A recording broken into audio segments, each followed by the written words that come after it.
Europe میں medieval edges جن کو کہتے ہیں، میڈیول، اس میں پورے یورپ میں شدید قسم کا جمود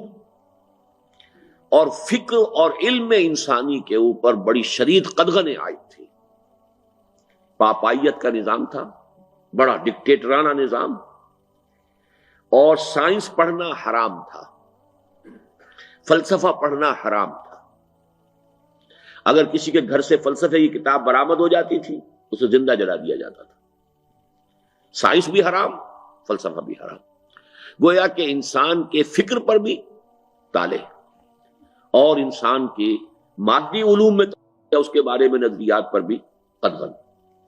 یہ شدید حبس کی کیفیت تھی کہ جس کا رد عمل پیدا ہوا ہے، اور آپ کو معلوم ہے کہ رد عمل پھر ہمیشہ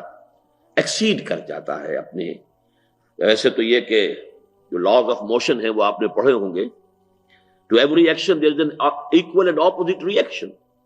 لیکن یہ کہ عام طور پر یہ تو یعنی مادیات کی دنیا میں تو ہے کہ وہ ری ایکشن ایکول ہوتا ہے، اپوزٹ تو ہوتا ہے لیکن ایکول ہوتا ہے اپنی انٹینسٹی میں۔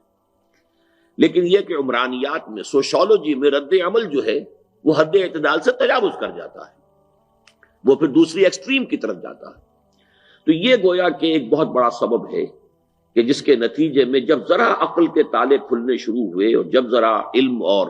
فہم کے اوپر قدغنیں جو ہے وہ کچھ کم پڑی، تو ایک دم جو آزادی ہوئی ہے، آزادی فکر اور فلسفہ اور سائنس، اس کے میدان میں انسان نے غور و فکر کے اپنے گھوڑے دوڑانے شروع کیے ہیں، تو پھر وہ حد اعتدال سے تجاوز کر گیا۔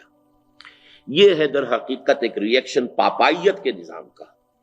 کہ جو شدید ترین قدغنیں آئی تھیں